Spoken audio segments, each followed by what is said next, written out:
E se Marte for, na verdade, o pior lugar para colonizar? Todo mundo está obcecado por Marte. Mas existe algo que quase ninguém está te contando. Marte é basicamente um deserto radioativo. A atmosfera do planeta é tão fina que, sem proteção, você seria bombardeado por radiação cósmica mortal em poucos meses.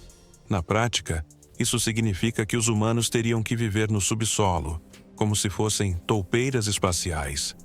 Agora, compare isso com Titã, a maior lua de Saturno. Titã possui lagos de gasolina natural. Sim, literalmente oceanos de combustível de foguete líquido. E tem mais. A atmosfera de Titã é tão densa que, teoricamente, um humano poderia colocar asas e voar como um super-herói. Claro, existe um pequeno detalhe.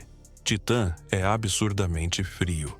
Estamos falando de menos 179 graus Celsius, mais frio do que qualquer lugar já registrado na Terra. Mas pelo menos você não seria lentamente cozinhado pela radiação, como aconteceria em Marte. Agora, veja a diferença de viagem. Marte fica a cerca de 9 meses de distância da Terra.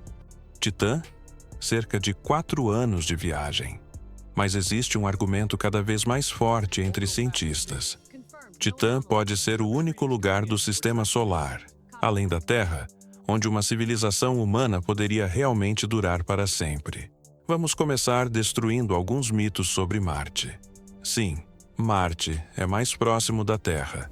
Uma viagem de 6 a 9 meses parece razoável, mas existe um detalhe brutal. Marte perdeu seu campo magnético bilhões de anos atrás. Esse campo é como um escudo invisível que protege a Terra da radiação do espaço.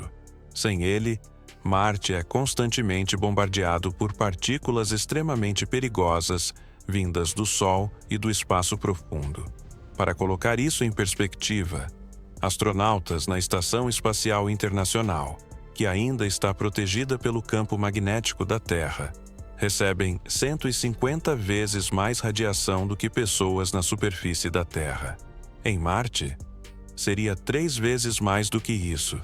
Estamos falando de níveis de radiação capazes de provocar câncer em poucos meses. A solução sugerida pelos engenheiros? Viver debaixo da Terra. Imagine isso, gastar bilhões de dólares para viajar para outro planeta, apenas para passar o resto da vida morando em cavernas. Você veria o Sol com a mesma frequência que um mineiro de carvão no século XIX. E a atmosfera de Marte também não ajuda. Ela é 100 vezes mais fina que a da Terra.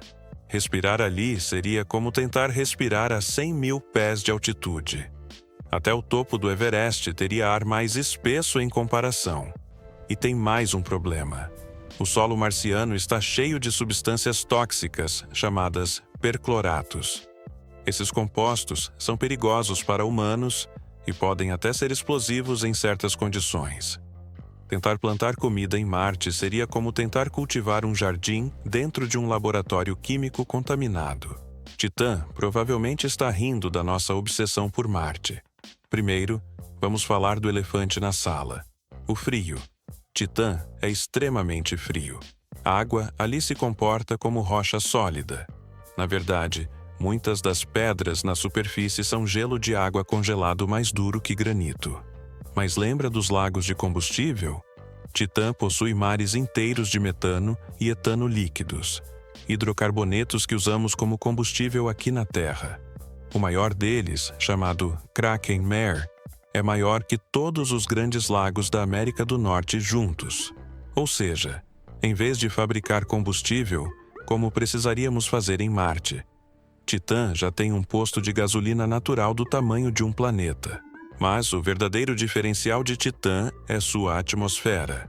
Ela tem 1,5 vezes a pressão atmosférica da Terra.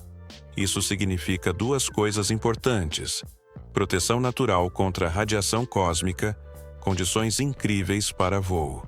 A gravidade de Titã é apenas 14% da gravidade da Terra. Combine gravidade baixa com atmosfera densa. E algo incrível acontece. Um ser humano poderia literalmente voar com asas presas aos braços.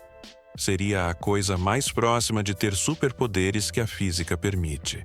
Enquanto Marte é um pesadelo para engenheiros, Titã é quase um sonho. Em Marte, todo equipamento precisa ser blindado contra radiação, o que torna tudo mais pesado, caro e complexo. Painéis solares se degradam rapidamente, eletrônicos falham, e os habitats precisam ser enterrados sob toneladas de solo. Em Titã, a atmosfera densa permite pousos muito mais seguros. Lembra dos famosos 7 minutos de terror durante o pouso em Marte? Em Titã, seria possível usar paraquedas durante toda a descida. Seria como deixar cair uma pena em uma piscina, em vez de jogá-la em um furacão. Titã também é uma mina de recursos. Os lagos de hidrocarbonetos não são apenas combustível. Eles são a base de toda uma indústria petroquímica. Podem ser usados para produzir plásticos, materiais sintéticos, combustíveis e até precursores de alimentos. Além disso, cientistas acreditam que Titã possui um enorme oceano de água líquida sob sua crosta congelada, possivelmente mais água do que todos os oceanos da Terra juntos. Ou seja, na superfície, combustível. Debaixo do gelo, água. É como se a natureza tivesse criado o pit stop perfeito para uma civilização espacial. Mas existe um grande ponto de interrogação. A gravidade de Titã é muito baixa. Não sabemos o que isso faria com o corpo humano a longo prazo. Astronautas em microgravidade já sofrem com perda de massa muscular, perda de densidade óssea. Mas Titã não é gravidade zero. É algo entre zero e Marte. E isso levanta perguntas fascinantes. Crianças nascidas em Titã cresceriam normalmente? Elas conseguiriam visitar a Terra? Ou a gravidade da Terra seria pesada demais para elas suportarem? Alguns cientistas até especulam que após algumas gerações, humanos nascidos em Titã poderiam se tornar uma nova subespécie humana. E aqui está a grande diferença. Colonizar Marte seria sobre sobrevivência. Lutar contra a radiação, escassez de recursos, ambiente hostil. Titã oferece algo diferente: a possibilidade de prosperar.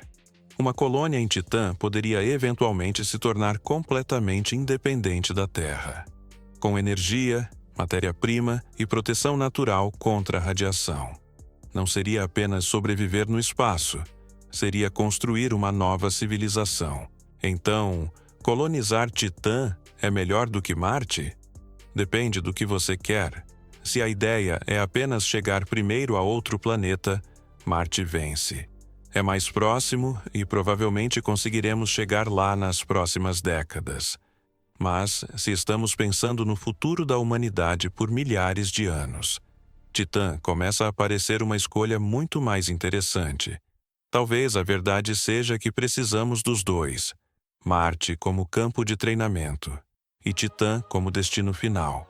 Agora, eu quero saber de você. Se tivesse que escolher, você preferiria ser um pioneiro em Marte, lutando contra a radiação e escassez, ou um explorador em Titã, voando sobre oceanos de combustível? Escreve aqui nos comentários. E se esse vídeo mudou a forma como você vê o futuro da humanidade no espaço, deixa o like e se inscreve para mais conteúdos de ciência que fazem você repensar tudo.